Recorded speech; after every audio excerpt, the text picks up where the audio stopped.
आचार्य जी पछवा से पिठिया में खोदल कहले हे हरैया दिया के गईले पुरोहित न हवे तो पुरोहित जौन बा यजमान के रक्षार्थ पे कोनो उपाय जरूर बताई है। लेके शुक्राचार्य जी किनारे गईले कहले है कि बहुत धधका मत चीन ही नहीं पावताड़ा कुके है हम चीन ही रहल बानी छोटहन देख ही रहल बाड़ा तू वह छोटा नहीं है। ऐसे ब्राह्मण से बात किया जाता है कि जो चाहे वो मांग ले, आप दे नहीं पाओगे हे राजन। अगर ब्राह्मण है मांग लिया तो दे नहीं पाओगे, परास्त हो जाओगे, थक जाओगे, दौलत तुम्हारी उनकी मांग के आगे छोटी पड़ जाएगी। इसलिए ऐसा मत कहो, अपने मन से जो उचित बनता है वो दे दो। लेकिन शुक्राचार्य के बात को कैंसिल कर दिया राजा बलि ने। कहा आप जहां बैठे हो वहां चल के बैठो, दान मुझे करना है, मैं उसका अधिकारी हूं और मैं दान करूंगा, ब्राह्मण के इच्छा के अनुसार मैं दान दूंगा, वो दान सफल होता है। चलो बैठो, आप पुरोहित हो तो चल करके बैठो। महाराज शुक्राचार्य जी उनको चिंता दूसरी है कि सज्जी उठा करके जब वो लेके चला जाएगा तो हम कौने बात का जजमनिया करेंगे बिहान से। इसके पास जब कुछ रही नहीं जाएगा तो आखिर कौने बात का जजमानी हम करेंगे। इस बात की चिंता शुक्राचार्य जी को सता रही है। लेकिन राजा बलि जो है कुछ समझ नहीं पा रहे। राजा बलि शुक्राचार्य के बातों को जो है नहीं समझ पा रहे हैं। बोला है ब्राह्मण मांगो, जो भी तुम्हारा उत्साह है, जो तुम्हारे पास ज्ञान है वह मांगो। मांगते क्यों नहीं, लोभी लगते हो, लालची लगते हो, गरीब हो इसलिए जो है लालच स्वाभाविक है कि हो सकती है। हमें बड़े गरीब मालूम पड़ रहे हो। ठीक है, ब्राह्मण गरीब होता ही है, तो जितना मांगो, एक राज घराने में आए हो, एक राज दरबार में आए हो, जो भी मांगोगे वो तुम्हें मिलेगा।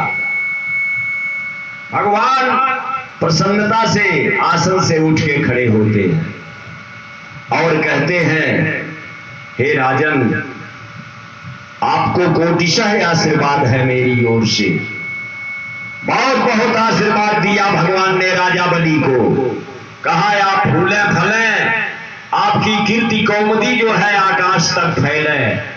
धन्य है राजन आप, जो दान देने में इतना उदारता आप जो है प्रकट कर रहे हैं। ठीक है, आपका दान सफल होगा। हे महाराज, अगर आप मुझे देना ही चाहते हैं, मेरे जैसे ब्राह्मण पर आपने कृपा किया, मेरे जैसे ब्राह्मण को आप दान देना चाहते हैं, तो मेरे पग से जो है मुझे 3 डेग भूमि दे दीजिए। पादत्रयम् तयो भूमि नौचा दृष्ट्वा कदापि च। 3 डेग से मुझे 1 अंगुल अधिक नहीं चाहिए। वो भी किसके डेग से? हमारे डेग से। हम अपने डेग से 3 डेग जमीन की याचना आपसे कर रहा हूं। हे प्रभु, मुझे 3 डेग जो है जमीन का दान कर दें। तो हंसने लगा राजा बलि। कहा बच्चा है ना, इसीलिए इसकी बुद्धि बड़ी छोटी है। मांगते मांगते मांगा है 3 डेग भूमि, मूर्ख है। इसके पिता जी आए होते तो बड़ी मांग करते। ये लड़का है, इसके समझ के बाहर की चीज है, अभी छोटा है, ये समझ नहीं पा रहा। अरे सोच समझ के मांगो। 3 डेग भूमि क्या करेगा जी? क्या होगा 3 डेग जमीन तुमको? वो लेकर के क्या कर लोगे? कौन सी वृत्ति बढ़ा लोगे 3 डेग जमीन से? अरे जोजन में मांगो, जोजन में, कोष में मांगो। 1000 कोष जो है जमीन में तुम्हें दूंगा, मांगो तो। उन्होंने कहा कि नहीं राजन, मुझे जितनी की जरूरत है मुझे उतना ही चाहिए। हम 4 डेग ले क्या करेंगे? हमारा कमवा 3 डेग में चल जाएगा। और भगवान त्रिगुण हैं, 3 गुणों को ही जो है धारण करते हैं, सत्व रज तम। लिखा है व्यास जी ने कि रजोयुषे जन्मनि सत्त्ववृत्तये स्थितौ प्रजानां प्रलये तमः स्पृशे अजाय सर्ग स्थिति नाश हेतवे त्रयी मजाजा त्रिगुणात्मने नमः। भगवान वामन जी त्रिगुणात्मिक हैं, 3 गुण को लेकर के गए हैं, इसलिए 3 देव जमीन की याचना कर रहे हैं। राजा दबाव दे रहा है कि और मांगो, लेकिन यह तो अपने धर्म पर, अपने मार्ग पर एकदम अडिग है। कहते हैं नहीं राजन, मात्र मुझे जो है 3 देव जमीन चाहिए, इससे अधिक का मुझे कोई आवश्यकता नहीं है। और हर ब्राह्मण को चाहिए कि अपनी आवश्यकता के अनुसार ही दक्षिणा की मांग करे, दान की मांग करे। आवश्यकता से ऊपर ले जाकर के जो है क्या करेगा, ब्राह्मण को संतोष हो, संतोष रूपी, धैर्य रूपी दौलत ब्राह्मण के पास होनी चाहिए। जिसके पास, जिस ब्राह्मण के पास संतोष नहीं है, धैर्य नहीं है, स्वभाव से अगर लोभी है, तो ब्राह्मण हो ही नहीं सकता। भगवान ने कहा है इस पुराण में कि विप्र प्रसादात धरणी धरोहम अविप्र प्रसादात कमलावरोहम। कहा ब्राह्मणों के आशीर्वाद से मैं भगवान बना हूं, ब्राह्मणों के आशीर्वाद से मैं धरणीधर कहा जाता हूं, ब्राह्मणों के आशीर्वाद से मैं लक्ष्मी का पति बना हूं, ब्राह्मणों के आशीर्वाद से मेरा नाम राम है। ऐसा जो है भगवान ने ब्राह्मणों की विशेषता बताई है। तो जब ब्राह्मण इतना महान है, तो बताइए छोटी चीजें अगर अपने हृदय में धारण कर ले, जिस ब्राह्मण की बखान भगवान ने किया है, वह ब्राह्मण अगर लोभी हो जाए, पापी हो जाए, दुष्कर्मी हो जाए, अन्यायी हो जाए, कुपथगामी हो जाए, तो क्या उसका ब्राह्मणत्व तो रह जाएगा? नहीं रह पाएगा। इसलिए अपने संस्कारों को, वह ब्राह्मण को चाहिए कि अपने ब्राह्मणत्व को यक्षुण जो है बनाए रखे। कभी किसी को कटु वचन न बोले, व्यंग मत बोले, सदाचारी बन करके रहे। जैसे वामन भगवान सदाचारी बने हैं और सदाचार के पथ पर एक यज्ञ में गए हैं, एक यजमान से मुकाबला हो रहा है। यजमान उनको लालच की ओर बढ़ाना चाहता है, लेकिन वह ब्राह्मण तो यदि कहे नहीं सर, मुझे मात्र 3 देव चाहिए, मात्र 3 देव जमीन। याचना किया नारायण ने, बहुत कोशिश किया राजा बलि ने कि कुछ और मांगो, लेकिन भगवान ने कहा कि नहीं, मुझे सिर्फ इतने की ही जरूरत है, मात्र 3 देव की जरूरत है। कहा ठीक है, अगर 3 ही देव चाहता है तो जहां चाहो तहां जाकर के नाप लो, जाओ यज्ञशाला के बाहर जाओ, जहां चाहो तहां जो है जाकर के नाप लो।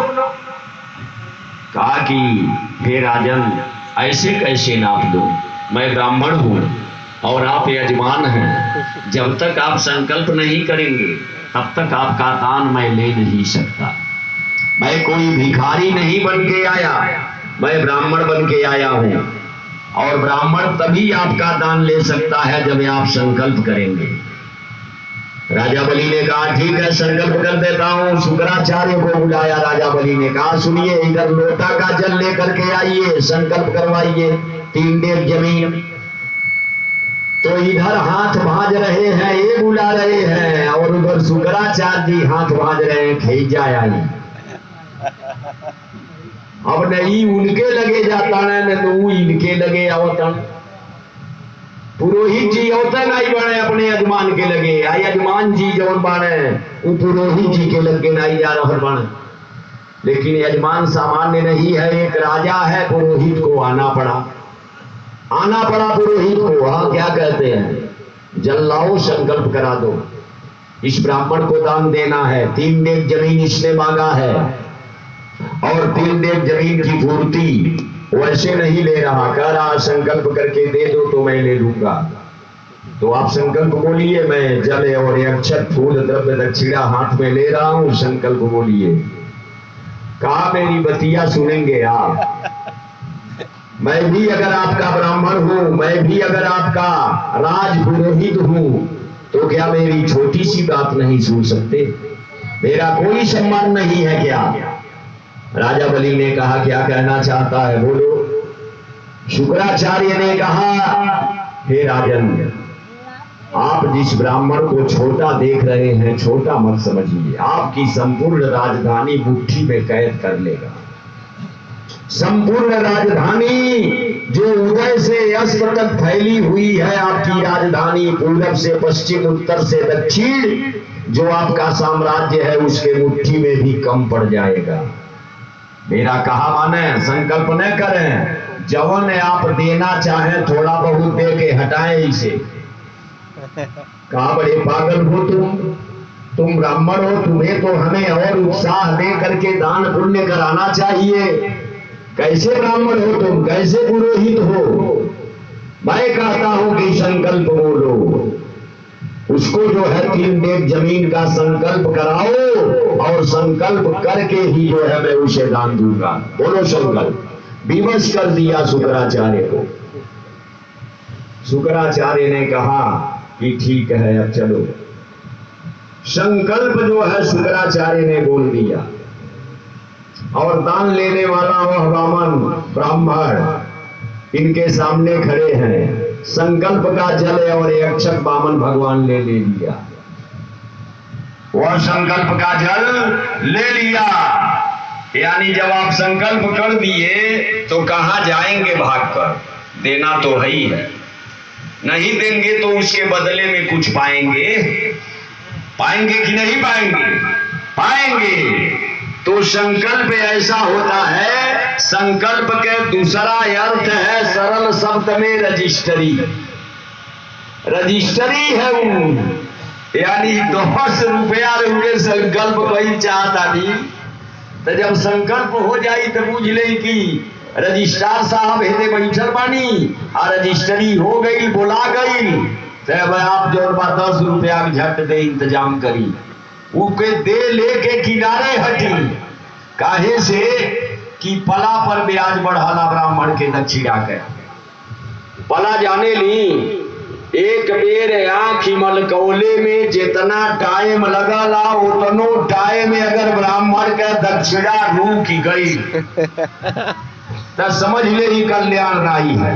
एक बेर आंख मलकौले में जितना टाइम लगेला उतनो टाइम ब्राह्मण के दक्षिणा नहीं रोके चाहिए। हे महाराज, सत्यदेव पुनः पुनः आई पैसा धरा कथा सुना। सीधा द झोरियाई, पैसा द टेटियाई, पाव लागा घरे जाए। ये जो है यजमान और ब्राह्मण के दोनों के बीच का जो है ये संबंध है। ये संबंध है बड़ा निराला, बड़ा अनोखा जो है ब्राह्मणों का संबंध आज तक चलता आ रहा है। तो उन्होंने जो है संकल्प कर दिया और शाब्दिक अर्थ में मैंने रजिस्ट्री शब्द का प्रयोग किया है, तो रजिस्ट्री है। संकल्प का क्या मतलब होता है? यही मतलब होता है। और इस जमीन के रजिस्ट्रार तहसील पर बैठे हैं, तो यहाँ के रजिस्ट्रार ठाकुर जी हैं, यहाँ बैठे हैं। ये तो दुनिया के रजिस्ट्रार है कि नहीं है? इसलिए जब इन्होंने संकल्प कर दिया तो तुरंत भगवान संकल्प का वह जल और अक्षत लेकर जल और अक्षत ले लिया और विशाल रूप को जो है उन्होंने धारण किया। विशाल रूप को हरि ने भीषण हुंकार किया, अपना स्वरूप विस्तार किया। डगमग डगमग दिग्गज डोले, भगवान कुपित होकर बोले। पैर इनका पाताल में है, सिर इनका आकाश में है। आकाश में अंबर में कुंतल जाल देख, पद के नीचे पाताल देख, मुट्ठी में तीनों काल देख, मेरा स्वरूप विकराल दे। अपने विराट स्वरूप का दिग्दर्शन राजा बलि के दरबार में जो है भगवान ने जब कराया तो शुक्राचार्य कह रहे हैं दयाब समझा रहे थे, नहीं माने। अब देखा गुड़वा एकर किन्ना बढ़म हो गई। तब तो आप कह रहे थे कि बड़ा छोटा ब्राह्मण है, 1 डेग जमीन के 3 डेग नाई 30 डेग में नापी। 2 अब जमीन। भगवान एक डेग में 2 लोगों का नमपन किया, एक डेग में, और दूसरे डेग में जो है 3 लोगों को जो है भगवान ने नाप लिया दूसरे डेग में। लेकिन यहां एक चीज और समझने की बात है, जब पहला कदम उठाया भगवान ने जमीन नापने के लिए, तो दाहिने चरण के तलुए से भगवती गंगा वहीं प्रकट होती हैं, और गंगा का प्राकट्य कहीं नहीं है, यही है।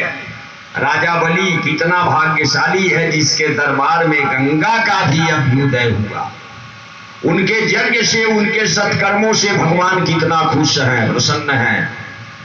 एक डेग में 2 लोगों को नाप लिया और दूसरे डेग में 3 लोगों को नाप लिया। तीसरे डेग के लिए जमीन घट गई। 3 कदम देने का वादा किया है, 3 कदम जमीन देने का वचन दिया है, प्रतिज्ञा किया है, संकल्प किया है। उनको जो है कड़ी पास में राजा बलि को उस ब्राह्मण ने बांध लिया, अपने पास में जो है राजा बलि को बांध दिया और कहा तुम्हें कहीं जाने नहीं दूंगा। जो वचन तुमने मुझे दिया है उस वचन को पूरा करो, जो संकल्प किया है तुमने उस संकल्प को पूरा करो, अन्यथा ऐ राजन तुम्हारा आज ही नहीं, इसी युग में नहीं, जितने युगों में तुम जन्म पाओगे तुम्हारा सर्वनाश हो जाएगा। तुम मेरा तीसरा डेग जितना जल्दी हो सके उतना जल्दी पूरा करो, क्योंकि यह ब्राह्मण की दक्षिणा है और एक पल में जो है करोड़ों कोसों के समान ये बढ़ती है। जल्दी करो। तो अब क्या है बलि के पास? कुछ रह गया है? कुछ नहीं रहा। राजा बलि अब क्या करें? कहां से जमीन लाएंगे और धरती कहां है? अब यहां प्रश्न ये होता है कि जमीन तीसरे डेग में भगवान ने घटाया क्या? क्यों घट गई जमीन? यहां भी एक रहस्य है। वो कैसा रहस्य है? घटा इसलिए राजा बलि को जो है पाताल में भेजना है, पाताल का राजा बनाना है राजा बलि को, तब भगवान को संतुष्टि मिलेगी। तभी न देवताओं का राज्य स्वर्ग में जाएगा। जाएगा कि नहीं? इधर देवता लोग अपना राज्य पा जाएंगे और पाताल नरेश जो है राजा बलि कहे जाएंगे। इसलिए तीसरे डेग के लिए जमीन घट गई। राजा बलि के पास जब कुछ नहीं रहा तो एकमात्र अपनी शरीर बची है। तो क्या शरीर अपनी है? नहीं है। शरीर अपनी कहां है? ये अपनी नहीं है। लेकिन फिर भी शुक्राचार्य के इशारा पर महात्मा राजा बलि जी ने जो है अपने शरीर को नतमस्तक कर दिया भगवान के कदम के सामने। कहा, हे प्रभु, हे नारायण, मैंने अभिमान बस आपको पहचाना नहीं, आपको समझ नहीं पाया। हे कृपा निधान, मेरे अपराध को आप क्षमा करें। हे नारायण, आप क्षमाशील हैं, कृपा के समुद्र है, कृपा सागर है, दीन दयाल है, दीन बंधु है, दीनानाथ है। आप अगर इस अनाथ का अगर एक सहारा नहीं बनेंगे तो कौन बनेगा? मेरे अपराधों को आप नहीं क्षमा करेंगे तो कौन करेगा? हे नारायण, जैसे भी हो मेरा कल्याण करें। अब मेरे पास कुछ नहीं बचा है, एकमात्र अगर बची है तो मेरी ये शरीर। भगवान ने कहा कि शरीर अपनी को लेट गया राजा बलि। अपना पैर जो है उनके सीने पर रख करके भगवान ने उनके शरीर को नाप लिया और दबा दिया, चले गए पाताल में। बोलिए वृंदावन बिहारी लाल की जय। पाताल में चले गए और इनके जाने के पहले गंगा जी पहुंची हैं। गंगा जी पहुंच गई हैं इनके जाने